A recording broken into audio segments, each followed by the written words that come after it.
Alright guys, welcome to your 46 C++ tutorial, and this tutorial might be a little longer than normal. I might even have to split it up into two tutorials because I'm going to be talking about a subject called composition, and I'm going to need to build a few classes. So anyways, composition is the idea that whenever you build a class, it has members, aka variables, and usually a class just has some regular functions in it and some regular integer variables, maybe a couple string variables.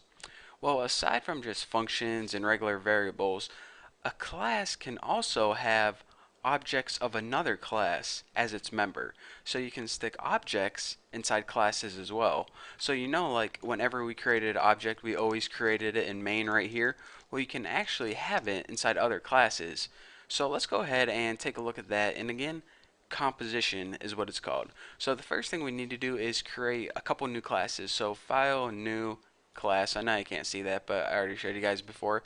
So what I'm going to be doing is I'm going to be creating one class called birthday, and that's pretty much just going to be storing a birthday, which would be mine, like 12/28/86. That's its only job. So go ahead and create that and go ahead and press yes and okay. So now we have a blank birthday class with nothing in it except the template. So now what I want to do is build yet another class. So file, new class, and I'm going to name this class people. Now go ahead and uncheck that and go ahead and press create. And of course, yeah, I want to add it to my project and go ahead and whatever that thing said. So what I'm going to be doing is every single person who's live has a birthday. So wouldn't it be cool if inside this people class we can store a birthday or a date as one of its members? So I'm basically going to be taking an object from the birthday class and storing it inside the people class and then running the main program from main. So let's go ahead and get started first. So in your birthday header file, go ahead and delete protected because I didn't teach you guys that yet. But in our private, we're going to have three private variables: int month, which was the month of the birthday, I said int day, and int year. So that's, oh man, I cannot talk. I keep saying for some reason. Anyways, this birthday class has three variables. It has a month, a day, and a year. And what we're going to be doing is in our constructor, we're going to be passing in that information. So let's just go ahead and pass in int m for month, int d for day, and int y for year. So we're going to go ahead and set the birthday whenever we create the object. So now it's going to have one more function in it, and that's void print date. And all this is going to do is print out the birthday on the screen. Simple enough. So now let's go over to birthday.cpp, and it already includes birthday header, but we already know that we need to include this stuff as well. So go ahead and copy this and paste it right under here. So now it includes everything we need it to include. So of course, the first thing we do is delete this comment because I hate comments.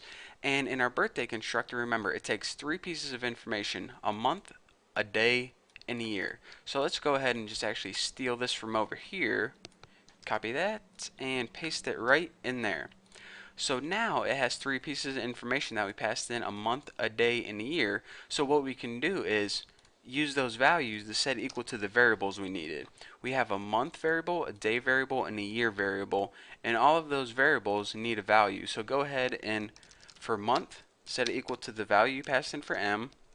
For day, set it equal to the value you passed in for d.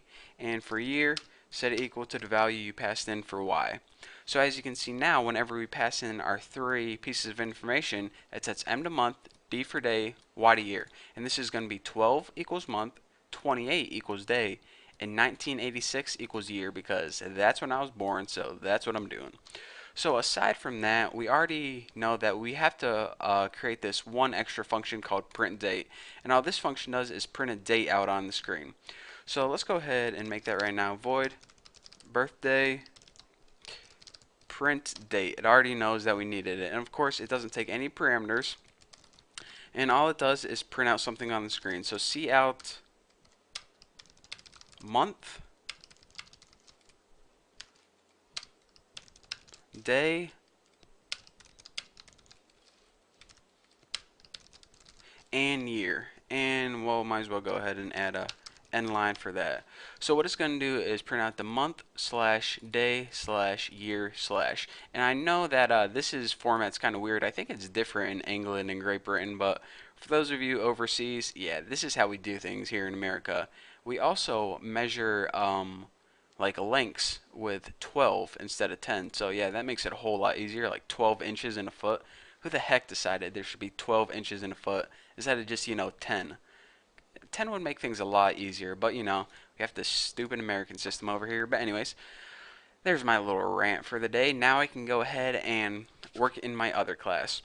So after we're done working with the birthday class, and check it out, we go ahead and we made everything here and everything here. We are done with it. Let's hop over to our people class, and the first thing that we need to do is include a couple of things.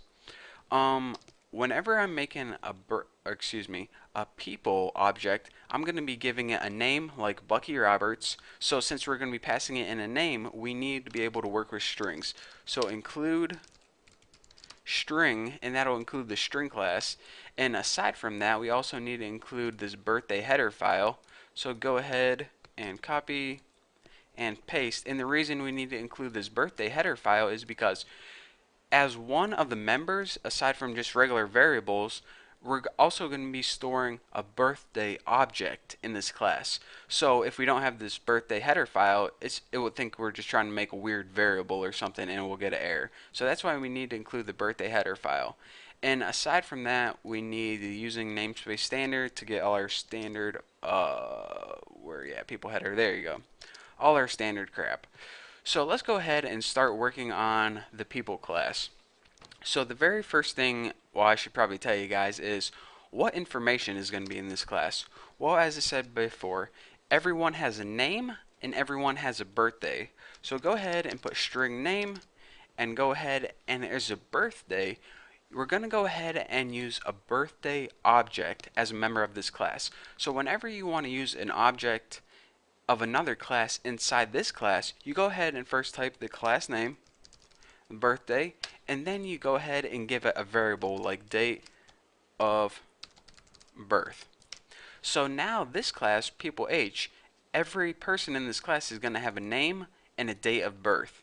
But we're not just going to pass it in the date of birth, we're going to pass it in a date of birth object.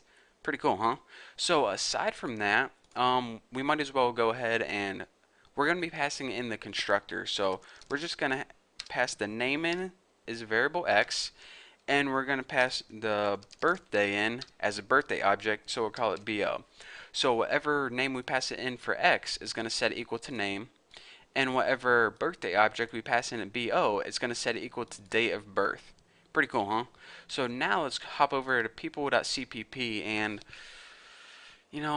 I think I'm going to wait to do this until my next tutorial because this one's getting kind of long and I hate long video files. They always mess up if they get too long. So in the next tutorial, I'm going to show you guys how to write your people.cpp class and also how to tie everything together in main so the program works fine and smooth. So thank you guys for watching. That's all you get for now. So hopefully I'll see you guys in the next tutorial.